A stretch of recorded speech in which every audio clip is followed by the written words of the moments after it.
Okay, perfect. If everyone is ready, we can go ahead and get started, if that sounds good. Bathsheba, I will go ahead and turn it over to you and let you do a brief introduction of yourself and of the work. I know we've worked together a little bit on some of the alcohol stuff, but I will let you introduce yourself for today. So thanks for being here, and we're excited for your presentation. And just let me know when you're ready for me to switch slides. Yeah, thank you so much. Thank you all for letting me be here today. My name is Bathsheba. I'm a senior at Barry University. This is my last semester, so I'll be graduating. I'm applying to graduate school right now. I'm in GRE prep right now, so I'm really in that process. This is my thesis that I'm working to publish. It's titled Emotional Labeling and Emerging Adulthood, a norming study based on scenario-based stimuli. And then my mentors are Dr. Sabrina de Rosier and Dr. Wated Gurmel. So I can go ahead to the next slide. So just to introduce my topic, I'm focusing on emerging adults, which are individuals between the ages of 18 to 29. And this period of the lifespan is one of the most unique points in the lifespan because there's so many different role transitions. You're transitioning from leaving the home. Sometimes you're going away to college, moving out of state, moving to a new country. There's a lot of heightened stress, increased challenges, particularly in accessing mental health resources. And there's so many different things that go on, just becoming like more independent, figuring out who you are, your identity, all these different things. And through that, research has shown that approximately 36% of individuals in this age range, 18 to 25, experience or are diagnosed with a mental illness. And the current rates for depression in emerging adults has reached an unprecedented high of roughly 27 to 28% within the past year. Research has shown that untreated depression and anxiety typically present a chronic course, and they're associated with reduced quality of life and functioning in the domains of suicidality, physical health, education, academic performance, work, and relationships. So this will impact all, and all parts of the life of your life. So I found that it was really important to kind of target this age or this period in the lifespan because I'm an emerging adult, I'm in college, and I've experienced and people I've known have experienced all these different stressors that just come with being an adult. So that's pretty much why I wanted to focus on this age group. If we can go to the next slide. I also looked at the specific, I wanted to look at emotion regulation. Emotion regulation was coined by Gross in 1998, and emotion regulation is basically the internal and conscious processes that influence how individuals will experience emotions, how they express those emotions. It's also the ability to modulate situational demands. So, in other words, basically, emotion regulation is when you're faced with certain stimuli or some sort of situation, and it's your I would say your tendency to how you react to certain situations. There are two main strategies in emotion regulation.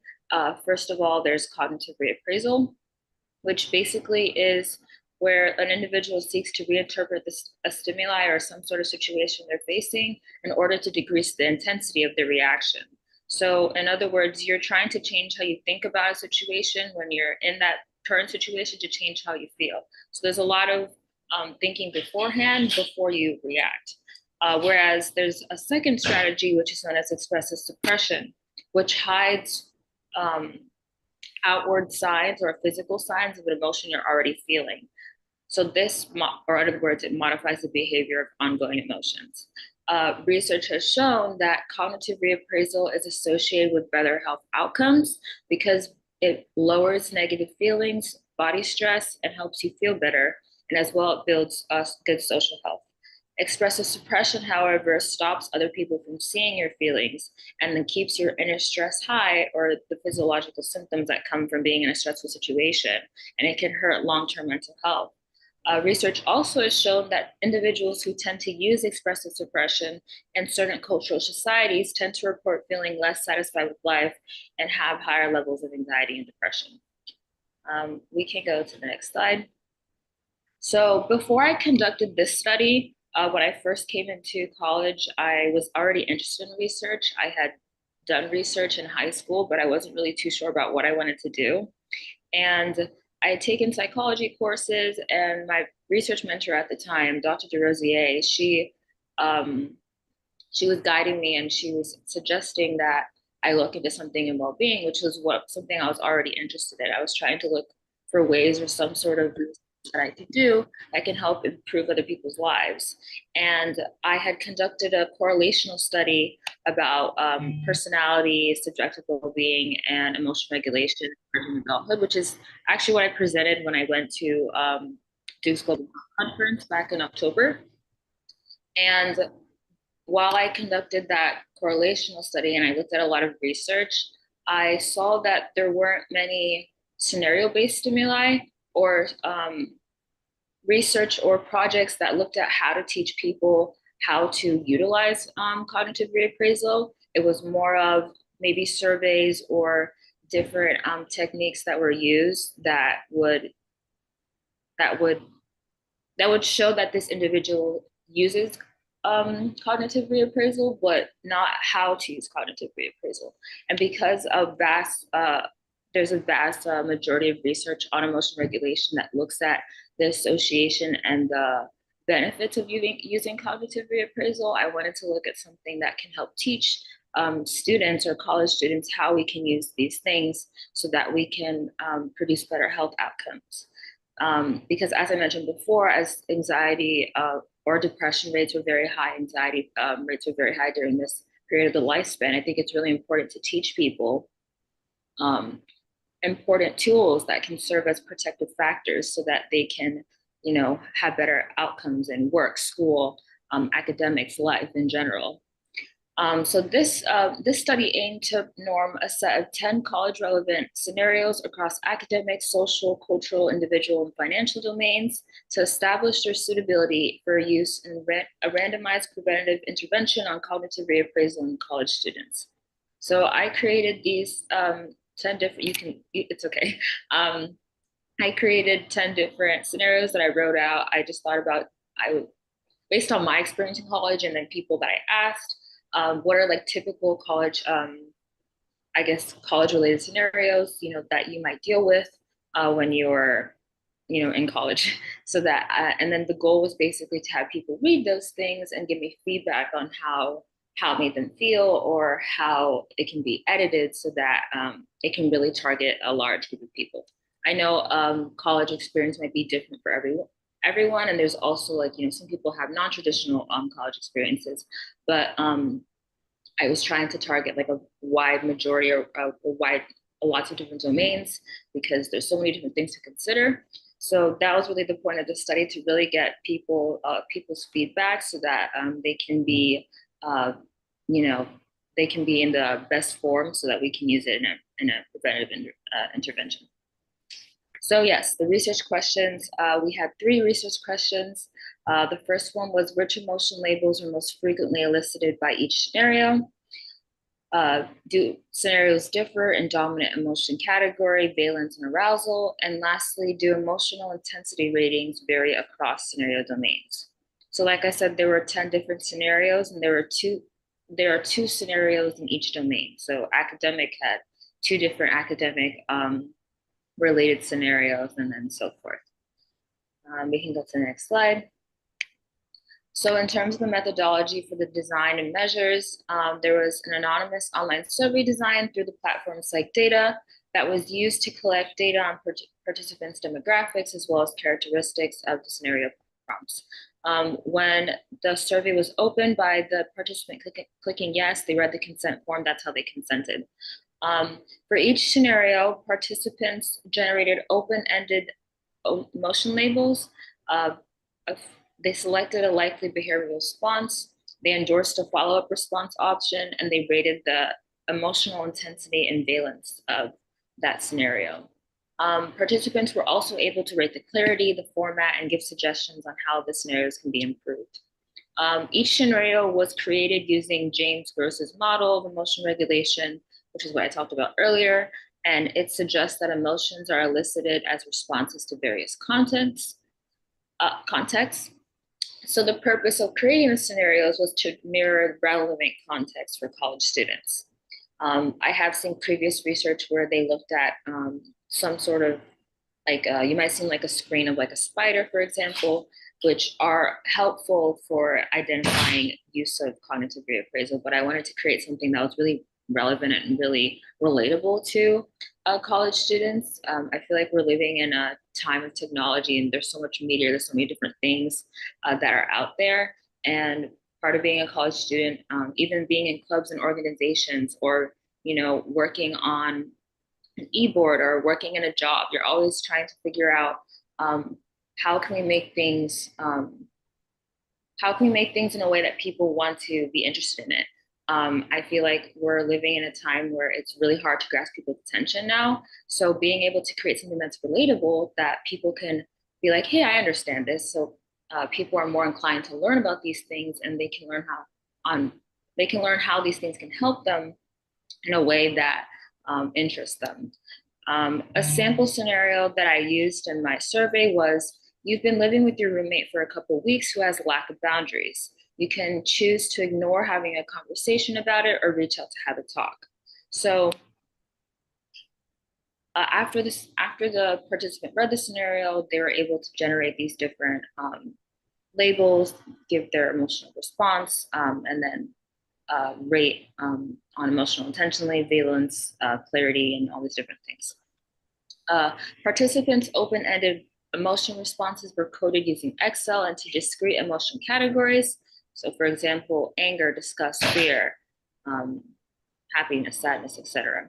A dominance rule was also applied such that a primary emotion was defined as the first emotion listed, and then co-occurring or opposing emotions were coded as mixed, and then non-emotional responses were coded as neutral. Lastly, the emotions were further classified by emotion categories, so basic or primary, subconscious, and then the valence was classified through positive or negative, and the arousal was high versus low, which is consistent with dimensional models of affect. We can go to the next slide. So just some for quick descriptives, we had 88 participants that included undergraduate students from the ages of 18 to 29 from a couple different universities. In terms of the analysis, we used the version 30 of SPSS to run descriptive statistics, and also to describe the frequency of each emotion label, which was our first question. We used chi-square test to were run to determine whether scenarios differ by emotion category, valence, and arousal, and then the ANOVA for differences in intensity of emotion. We can go to the next slide. So for our preliminary results, just to reiterate, the first question was, which emotion labels are most frequently elicited by each scenario?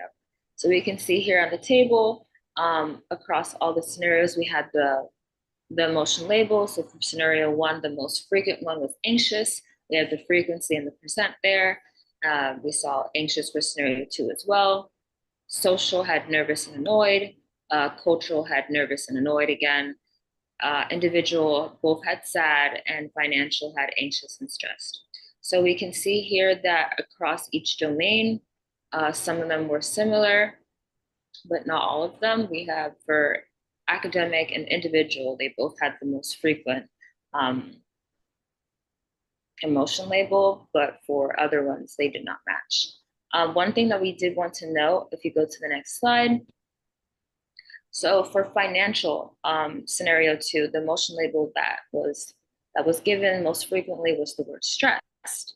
And when we think about stress, while stress can trigger distinct internal sensations, emotions, and physical feelings, stress in itself is actually not an emotion. It's a biological and psychological state. So it's how people can feel in response to something, or how your body reacts when something happens. But stress is actually not an emotion. So this can actually reflect a possible difficulty in labeling underlying emotions when facing certain situations.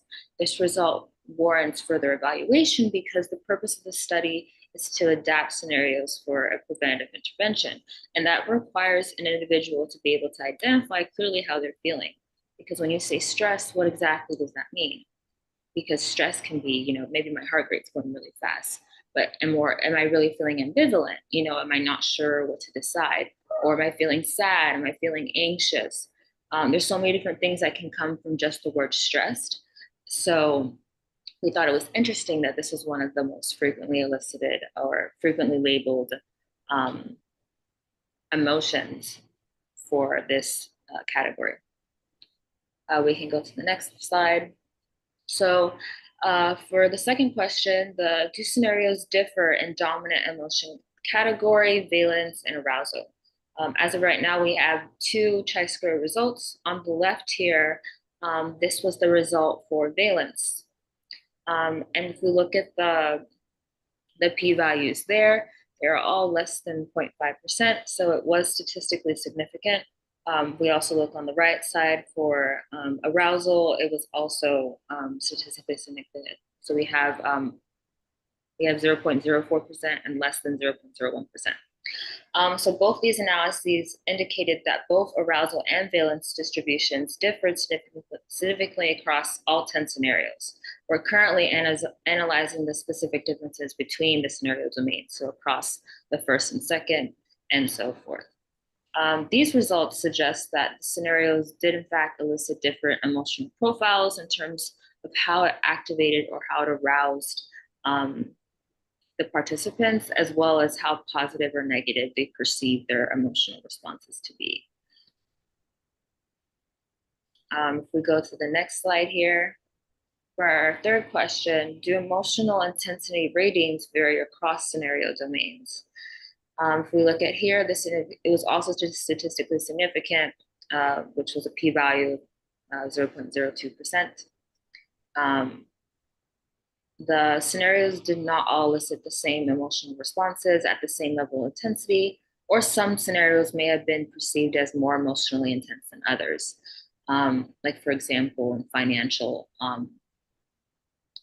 a financial stress may be different than academic stress.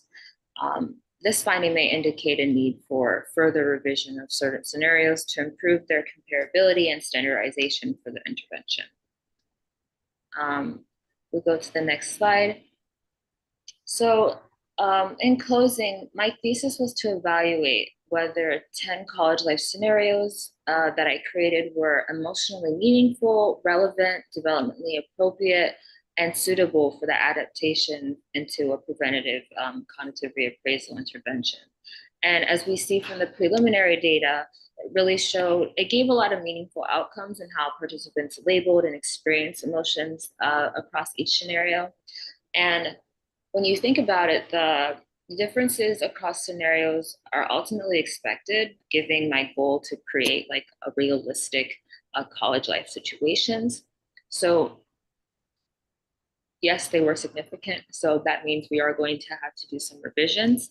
But I'm actually happy to hear that because we saw that there's a lot of like various different emotions. We even saw, although they weren't the most frequent across all scenarios, there were different emotions that you would like, oh, like this is relate. Like if I say this is relatable, like we understand that I'm saying, oh, I relate to that. But something I feel relatable is not an emotion. Or even being shocked, that's a state.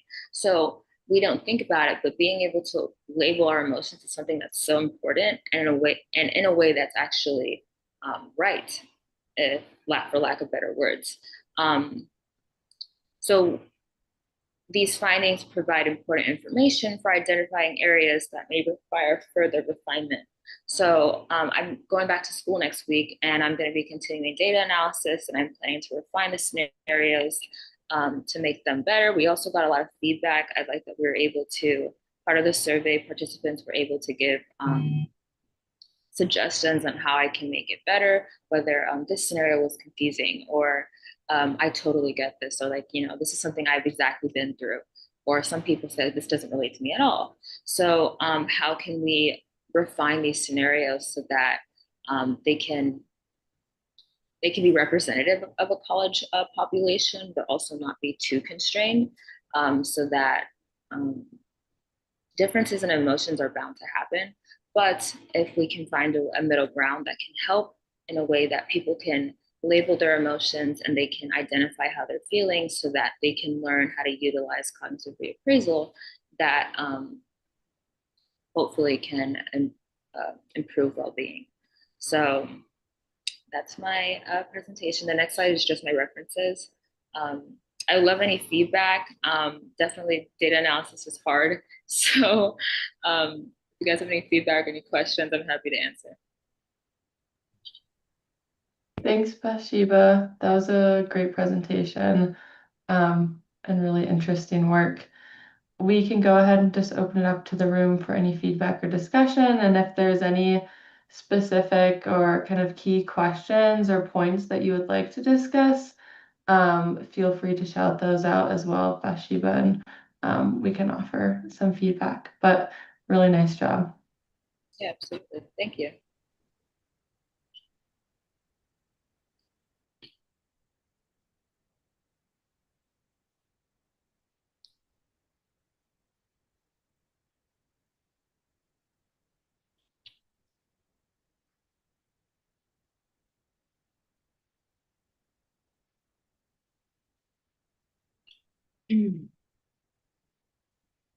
Just waiting to see if folks in the room have questions. Yeah, absolutely. I surely expect folks from the Gemini core group to have questions, as I have asked this before. I have a quick While there, question, and you may have mentioned this and I may have missed it because I do remember you saying that the scenarios were kind of developed based off of your own experience. Was there any other, was like foundational kind of like underlying frameworks or examples of literature that you found of like common scenarios Uh, that people generally use in these types of situations? so all the scenarios, although they're not all of them are like my personal experience, but Mhm. all the scenarios are grounded in Gross's framework in emotion regulation. So emotion regulation comprises of certain steps. So like situation modification or like being able to select situation. So my very first scenario was actually from Gross's work, where he talks about having a study, having a test the day after, and you can have the option of going to dinner with a friend or deciding to study. So every scenario that he made kind of gave two options. So you're given some sort of prompt, and then the individual would choose what they would rather do. So I modeled Mhm. that in my survey where I gave a certain some sort of prompt, and they have two options. Um, Okay. so yeah, they were grounded in this framework. And then a follow-up question, since you said that when students took the survey, they were given the opportunity to give feedback. Have you gotten a chance to look at that data yet? And like, I'm just mostly just curious of like what type of feedback you received to help kind of refine the surveys and scenarios. So we got a lot of feedback on the scenarios. I have looked at it, but we haven't ran any analysis on it because I mean it's open ended, so we have to code it and everything.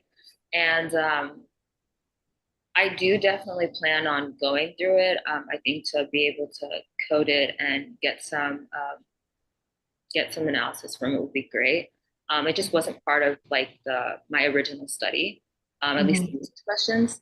But definitely, I've gotten so much feedback. Like some people were like, "Oh, I want more detail," but I'm like, "Well, the scenario is too long, then it'll lose the point." So definitely, just giving they gave so much feedback, whether it was in terms of yeah, this was really scenario this was a relatable scenario. I think this would be really great for the intervention.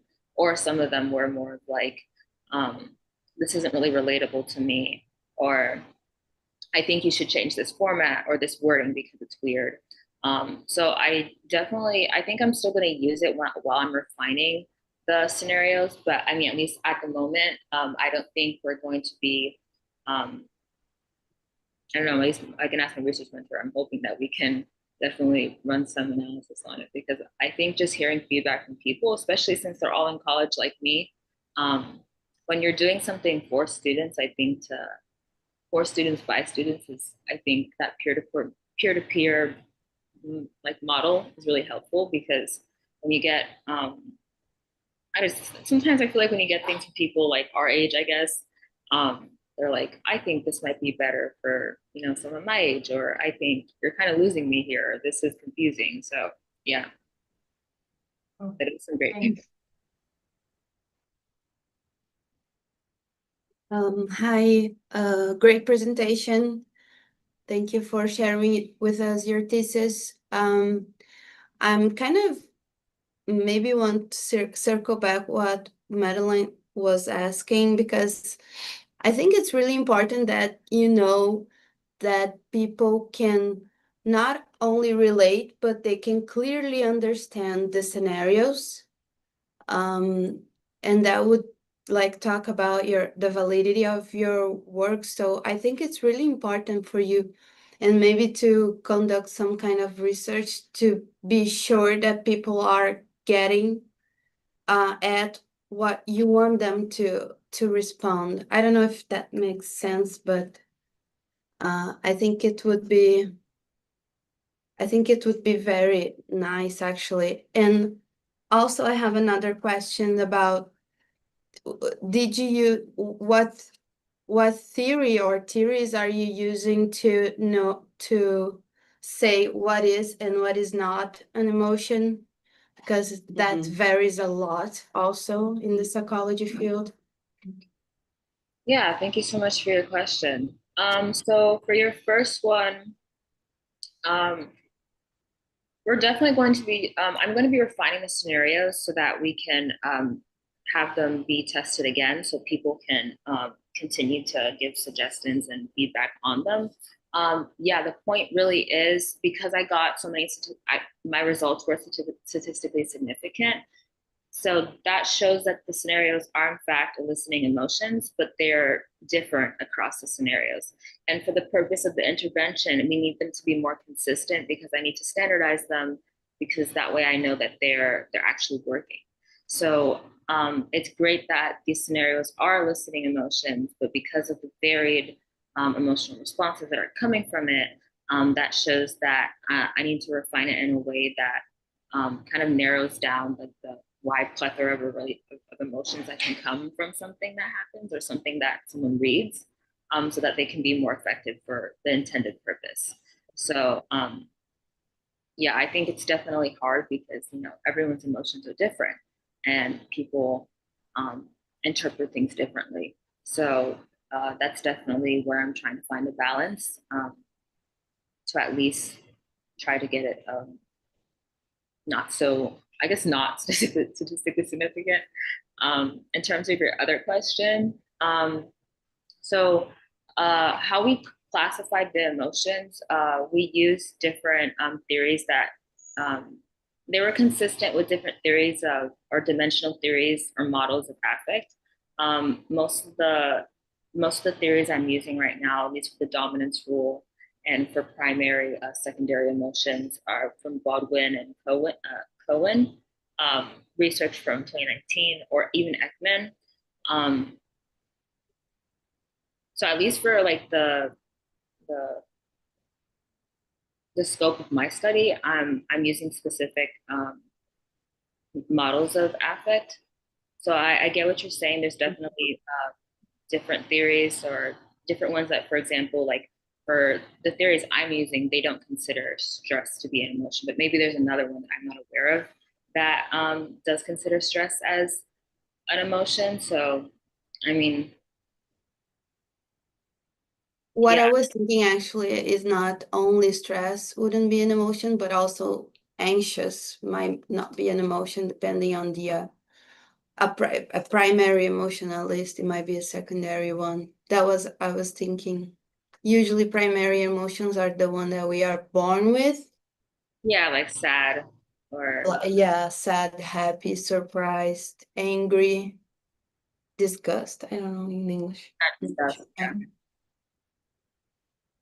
Yeah, that's what I was thinking. So when I coded um when we were coding the emotions, I coded anxious as secondary. So I definitely understand what you're saying. Um, so I guess it would depend on, I guess maybe if there's some other theory out there that would classify anxious as a basic or primary emotion. Um, but regardless, they're both considered emotions. Like at least like the category may be different, but I would still, at least for my study, I would still be coding it as an emotion. It wouldn't be considered neutral, for example. Or if someone says like I don't know, like that would be classified as neutral because that's not giving me what that means.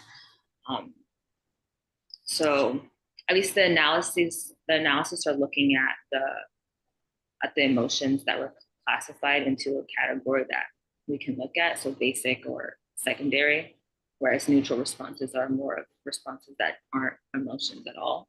So I hope that answered the question at least. Yeah, I think those are always going to be like important things to have very clearly defined on how you approach them, and it because of the way psychology works, you got to have a very sound theoretical framework or model to justify a decision. Because I think that the nuance in how you're categorizing them and how you're defining the category could make a difference on which one have more or less impact, or if they have differential impact. Because I keep bringing this argument in Tanzania, where I always get very surprised about how how emotions are represented symbolically differently. There's a lot of leaves in this sentence, but that you wouldn't be able to have someone in Swahili disseminate between anxiety and stress. Distinguish. Yes, what did I say? Disseminate. Yes, I had differentiate in my head. Differentiate is fine. Yeah, because that would be problematic from a symbolic perspective, from a culturally symbolic perspective. So when you're thinking about the definition of stress, the definition of anxiety, the definition of being upset, those things end up kind of blurring in the Yeah. usual, day-to-day reference to the emotion.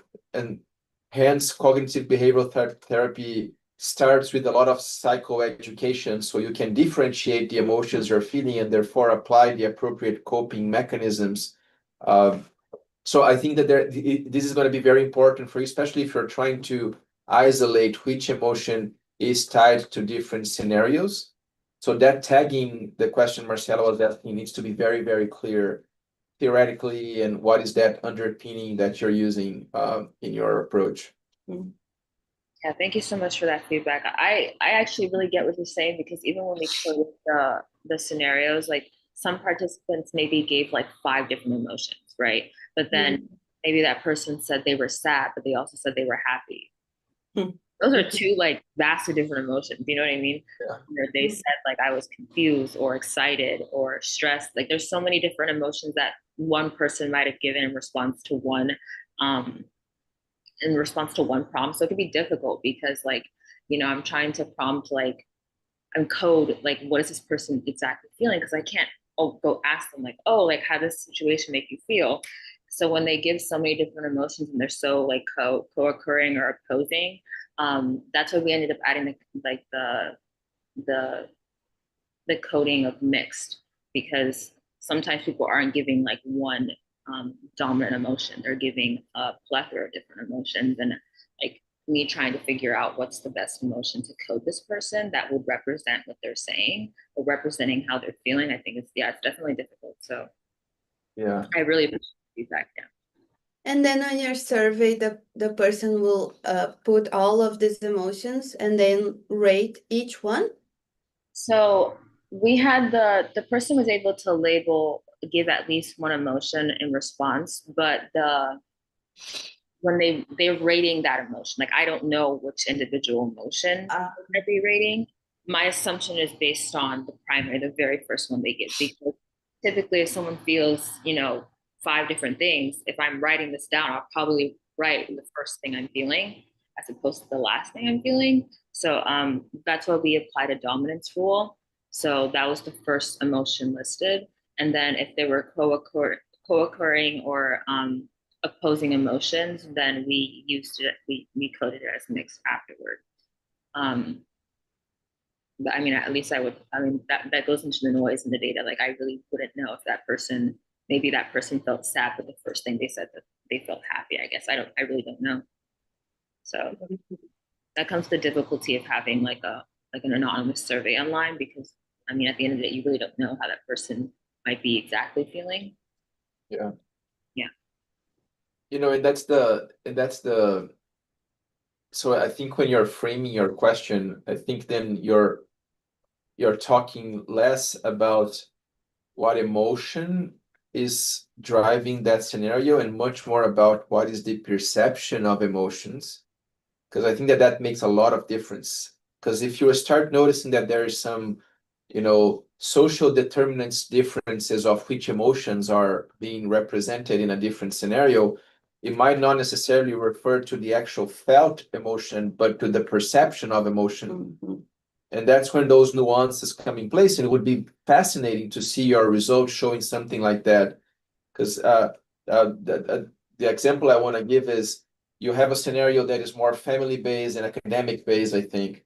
And because it's family-based and we have family ties, and we all know how we can have very, very poor family dynamics, I can push a lot of anger, sadness, more, this more emotional emotions.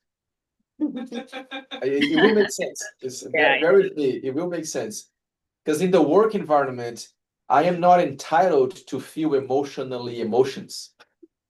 I can't say that I am sad in my work environment because people didn't say good morning to me. I have to say that I am feeling stressed because that's an emotion that is contextually appropriate for the work environment. And so those nuances are going to be very important in your interpretation. Because the field of trying to assess emotions, then you go into decades of psychometric work trying to make sure that the question you ask is related to that particular emotion, and there's a whole mathematical structure behind it to avoid noise of assessment. And one of the reasons why we came away from asking about psychological constructs with one question, saying, how do you feel? Because it's so much different on how you express feeling versus how you feel and how that maps to a disease or a disease symptoms. That piece, which I'm not saying it's a problem with your work, I'm just saying that the framing of your work is even more interesting because you're really talking about what people express. Yeah. Yeah, absolutely. I see exactly what you're saying. I mean, yeah, even in people's responses, it's how I'm perceiving, like, if I'm in the situation, what would I do? And even for our cultural scenarios, the first one had to do with it's move-in day, like you're moving in from another country, for example, or you're moving in from somewhere else, and you have the option, to stay in your room, kind of set up things that remind you of home. I mean, homesickness is a real thing, and trying to, maybe try to mingle with others or try to distract yourself or do different things to kind of like distract yourself from the homesickness. Or even the other cultural scenario we had was hearing a comment that you find like culturally offensive. How do you respond to that? How do you express how you feel in a way that's appropriate? Or do you not do anything at all? So I think that really will vary that response will vary depending on the person. And some people, because they might perceive it differently, like some people, they might not take it that seriously, or, maybe they don't feel homesick at all. So I guess, yeah, there's so much nuance when it comes to like classifying emotion, where it becomes super difficult because, um, perception is reality, really. So I know it's like lack of better words, but yeah, so it's definitely been a process. We're continuing data analysis, so I'm hoping that we're just going to keep seeing new things, and Yeah, I really appreciate all the feedback though. Yeah, no, this is very interesting. Yes, I would really like to see the final output of the work. It sounds fascinating. Yeah. Thank you. On how you are analyzing the data, do you have any particular questions you would like some insight on? So as of right now, I'm really trying to, we're really trying to look more into um, the differences between each scenario domain. So like I just mentioned with the two cultural scenarios, they're two vastly different, like they're two different prompts, right? And we're trying to look at the differences in between each domain because the results we have right now, so that's just across all domains, which in some ways I can understand a statistically significant result because it is it's a different context, like you mentioned. Like if I'm in the workplace or if I'm in a financial position, that stress is different from me being in like individual personal stress. Where's my place in life? Or am I not doing enough in school? Or all these different things. Like those emotions will become different based on the context. So right now we're just trying to do data analysis to look at those differences between the scenarios and um, maybe they need to be refined so that they're not so vastly different. I'm really not sure. But I do know that at least the results across all the scenarios, there's statistically significantly different emotional profiles. So I guess trying to figure out like scenarios that, yes, I'm still prompting some sort, like I don't want to say discomfort, but like some sort of emotion that might be negative. Um, but like, how can I guess, standardize that in a way that like people are still grasping what I'm trying to say, but also use it in a way so that they can identify their emotion and then, um, you know, react in a way that's more appropriate, that might be more beneficial for um, their outcome. So I don't know. I think it's definitely difficult to try to. Maybe I'm just like I don't know if that's really a question, but I think it's difficult to like create scenarios in specific domains, but also try to find like a middle ground. I don't know. It's definitely like a loaded question, I guess, but Yeah, yeah, yeah. And those are always going to be challenging to assess, especially as you uh, have multiple emotions that can vary, and they are not necessarily consistent across everybody. It creates different um, frequencies. So maybe there is a discussion here around how you are approaching this analysis, how you are turning this into a data table. I'm assuming you are getting all of the emotions listed and then just saying if people reflected that, yes or no, which I think is fine. But I think she coded like positive emotion, negative emotion, mixed yeah, emotion, right? yes. Right, but Like then but affects. you still have some sort of a yes or no, or did you sum it up and created like a number of times it appeared? It was a number of times it appeared. So if the Yeah, person labeled, let's say, one emotion, then I would like that frequency was one. But if they labeled five emotions, I would take the first emotion. So I'm still labeling based off of that. But if that person gave five emotions and they were like, opposing emotions, then that person was mixed as opposed to just like the one emotion that may have just been coded as negative. Mm.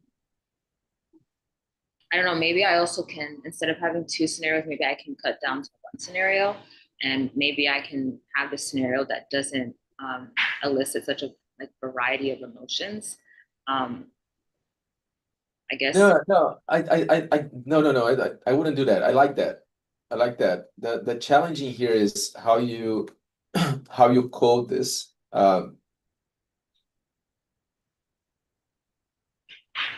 positive, negative, it's hard.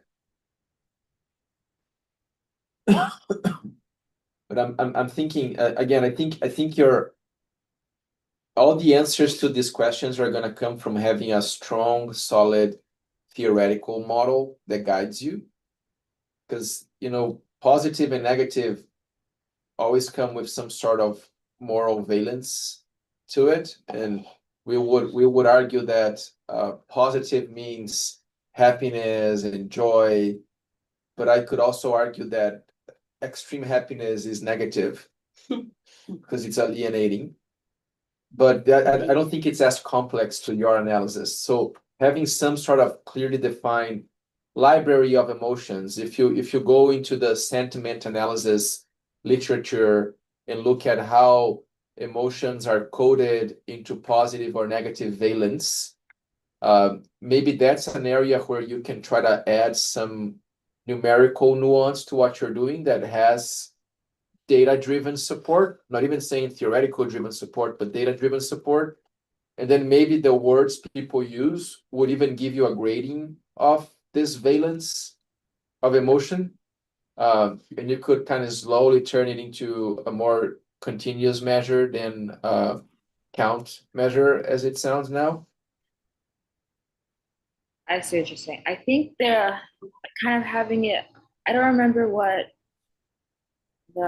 it's called, but I remember at one point I was looking at basically something where it's kind of like a Likert scale, I guess, where the I don't remember on top of my head, but there's something that people do to, I guess, like words have values, if that makes sense. I don't remember, like, there's an analysis for it. I think people use it for like standardized testing and stuff like that. But I guess that maybe that could be another thing that we can look into so that we can get some more numerical nuance. Yeah. Yeah. Just Yeah. head of what's called. Cool. So thank you. Yeah, no, this helped us have a lot of good conversation around this type of assessment and this type of approach. I really enjoyed it. I just want to say thanks for presenting. You also did a very good job presenting an audience here with this group. So thanks for putting your paper out there, your project, sharing the work you're doing, the challenges you're doing.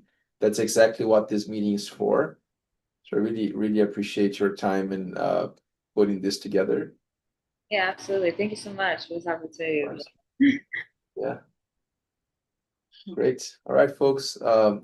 What is our topic for next week? Data models and SQL. Oh wow. Sounds great. Who doesn't love Really that? fun. Cool. All right. So a very nerdy conversation. Love Yeah, it. I'm gonna make it nice. That's no way. No one has any doubt. Cool.